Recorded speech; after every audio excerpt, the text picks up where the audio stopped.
mi gbẹ ọyọdẹ. O bàbá Jésù tún kàn mí o. Eye dèdò sanfọ bokana mi dùdéjì akọlọ tún kàn mí o. Esana mi zọn amẹtọ kìdèǹgbè gànjí.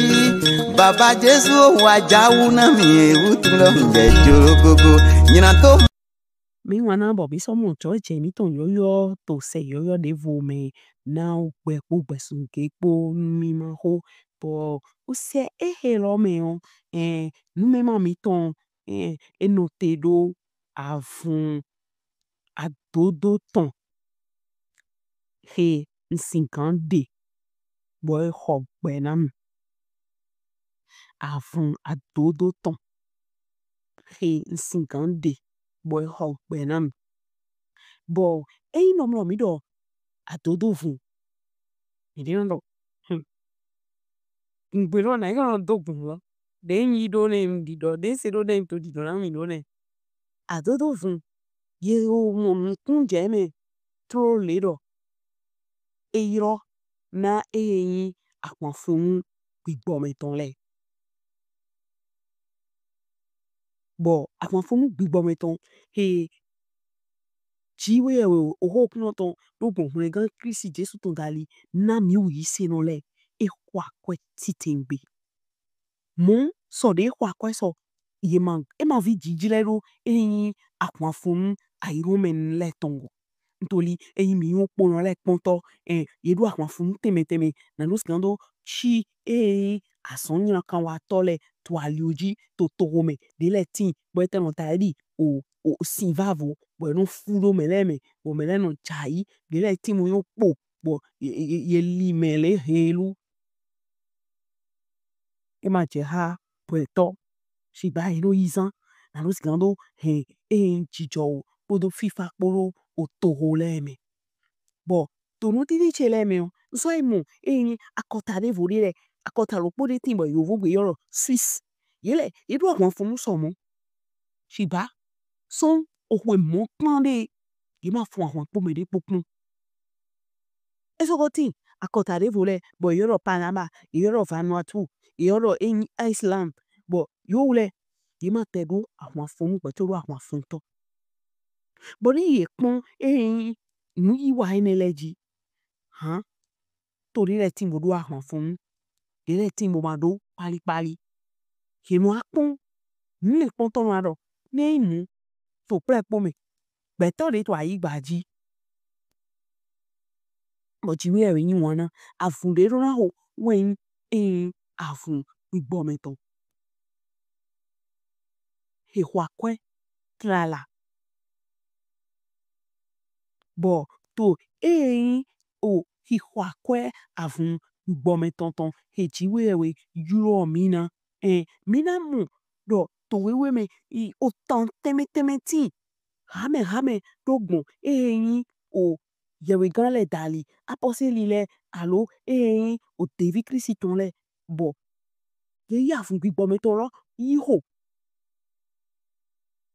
adodo fun ro ye ho to pipe me bo nji u ja u tegbon bo me de ni singan ipon o tan ton to we me dogbon avun adodo ton de ho mi do dido afun pe ton de ho mi dido mi gan ipon to wa lo apostle le ton me o ta chanto bele son afo ko aton enan lo po do je kande gbigbo ma hiya hiya do le angelo kun ton so do ran Philippi do mo fun bo yi okuwaji to aliho he son Jerusalem yi Gaza ji yin sun gbo me we no na so fun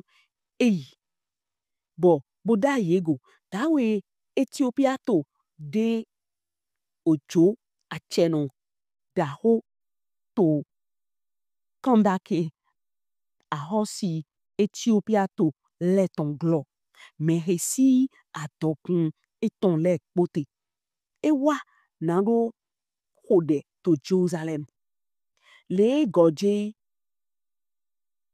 busian to keke eton me eto owe Isaiah yewe ganton ya When we bigbo doran Philippido yi bo kon bo kun ta we do po keke hepo.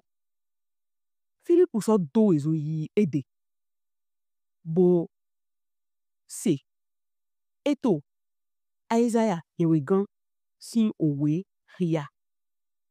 Eso kamye do hie tun onuhe hie to hihia. E wo so do mo nanwe nye so gan do adavu mede de nan.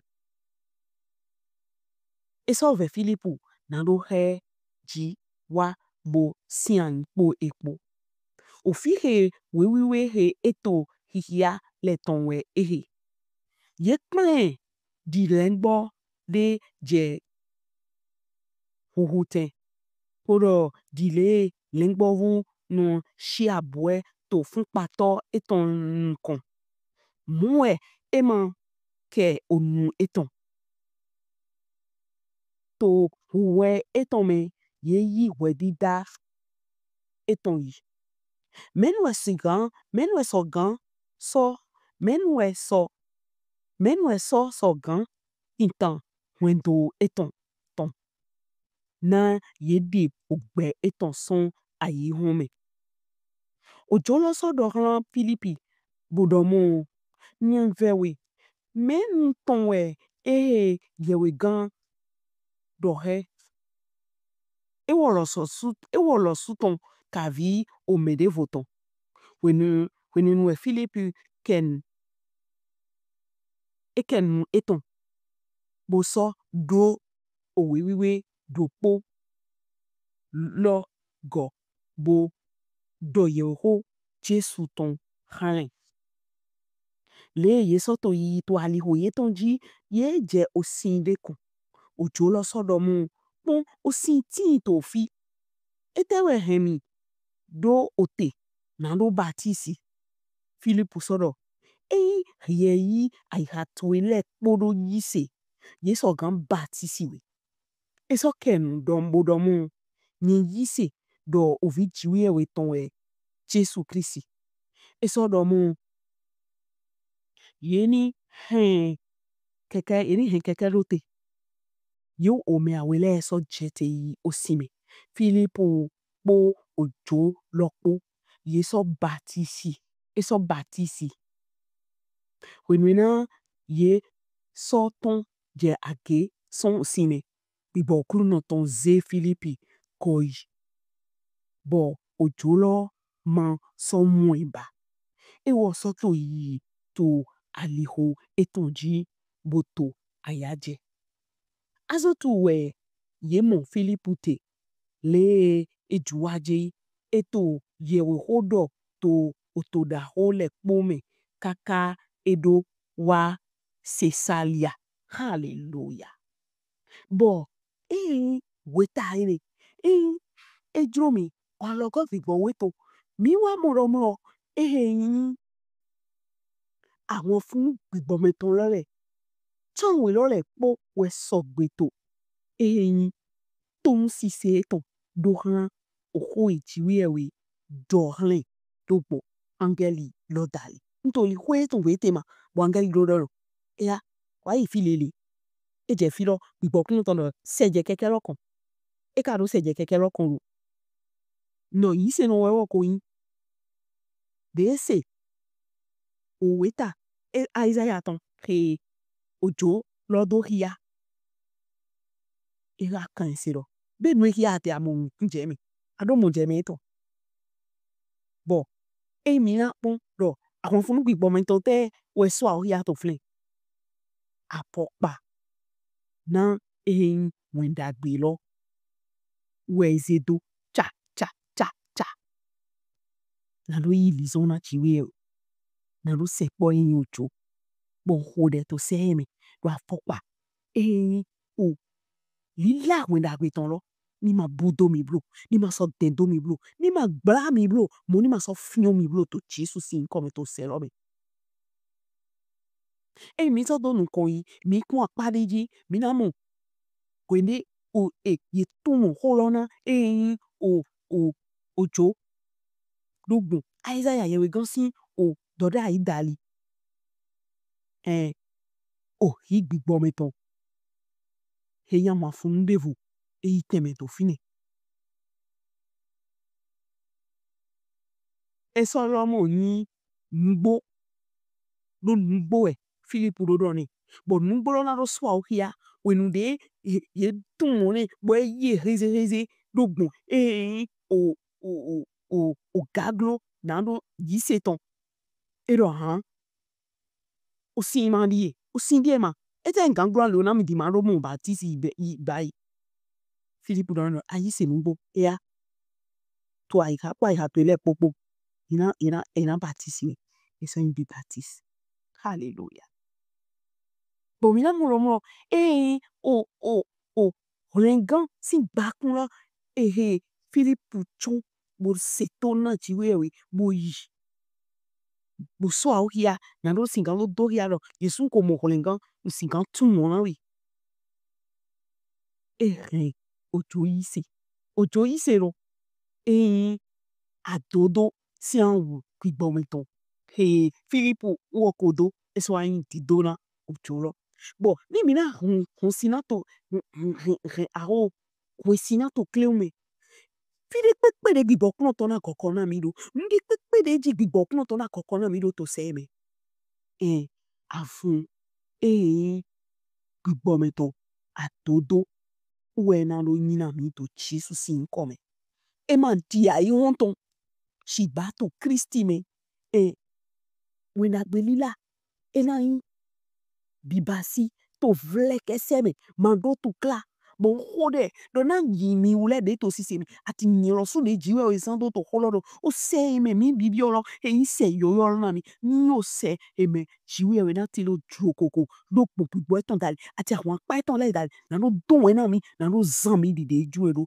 to Jesus sin come bon hode do o se mi to ma ise gbo agba ton pali o se dona ton e ma dona akweton kere e ma azon ton kere e ma lonzon ton kere shi ba nando role alindon legan bo medina do na we o awon gbigbo meton adodo fun lo eka o dona pipere wa gbo dona da ho e me ntoli o di dona to we ton le ye no do romulo o joine daliwe wole gangun no bi Africa hallelujah mi po e ma do vi ojo ni edo ojo mede ye ko sa ason wa nsun ton he do shiba jiwe we ni o fi supo Africa nu pata de yi se gbele popata fi emi gba pe boto ai ho gbe peji ojo Ethiopia ton ne yi de ho gbe to Jerusalem boleko wa to wewe hia bo ye se Philippi do u dali we hun kan pon lo bi Africa mene we mi sin kan yodo oto mi to pigbo we to Africa nítorí wo we mwen da debio Africa ngode to Jesus sin come do selome jiwe we ni de aliona yin podo ye po so de mi ma don de pepe so jewe ni de aliona mi na ma mi ni mo atokun gbeton nítorí alindo wa kan wa ko na jiwe we so mu wa ko na jiwe we so mu atokun ni de mo no gble ni ete kubo jodo aigbaji ye no mo lo me nítorí we no ina bi oro me jiwe we no de ena do hia dokun nzan we na alindo yele ye mo holen kan jewe na yi o soplevun ye toto che bakungo bo ni mi ka yego so we bo mi odo be mi mo ro mo nwe ji gbigbo kan toto ki kokona mi do eto ki kokona mi na ro do hia de alindo holen gan ho akweru bon hode do gbigbo kan to mi tun mo na mi ro sukaka supo na ma mi ni mo ku je me vive bo mi no go o wa lo dagbere na do sin kan do tin do henda iha me ho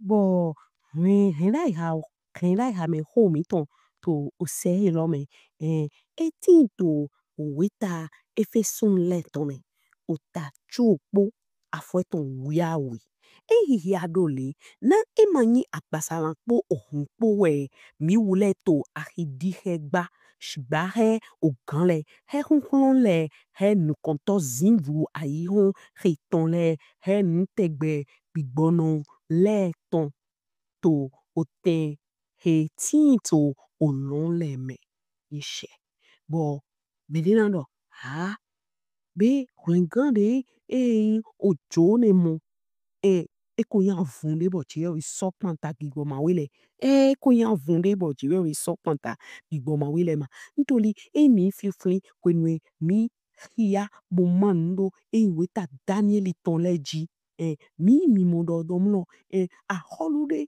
to gande to tode nuko igbore ni domlo tin to yiseme angeli okunoton da hodo po no tin podo epo shibani ma tin to yiseme igbo sin ton le weno nko dono meto bo ojo mi mo tele me te kledi de gigo kunoton ko hunu kunche bo molo do o to Africa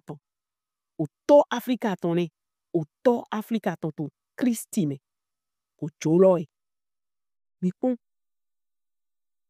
mi no mlo Jesu ma pe Jesu ma do angeli to hia Philipu be na pe be ka ro pe ro nkan bio Africa nkan ro bio Africa lo idi ndomlo yi ya hosi lo suna to hweron esi yewe ho bo ni nomro chiyewe di otalem na do skando he won bio o fie po le po gonata le po wezombo eno yi di otalem bo kode do o se mi ton lo to Jesu sin come chiyewe ni hemi pe otade when to ton engan o tode engan o nonde engan o gande engan o kan ason to emeton abi me pachena ko to eme abi me pachena yin o to eme atinte bo jode we ton ki bo kunoton ni san na ani silando ma o pe hona toli holom no ido o fota tagba ma so ilu kon kan ngorero wiwa hiho jiwe ton ati wiwa pipe ton ni no popo mi ton leji bo no mi me popa pata ton le popa taji to ali ho le popa taji to Jesu sin ni come ohun ton ni bumi bo wa mi so yin o che ho nyira kan le posi o wa me vena mi le po so che ho nyira kan le posi to Jesu sin come eso yi o se Ko iwe ton to sanvola mi jejoro koko iwe ton to sanvola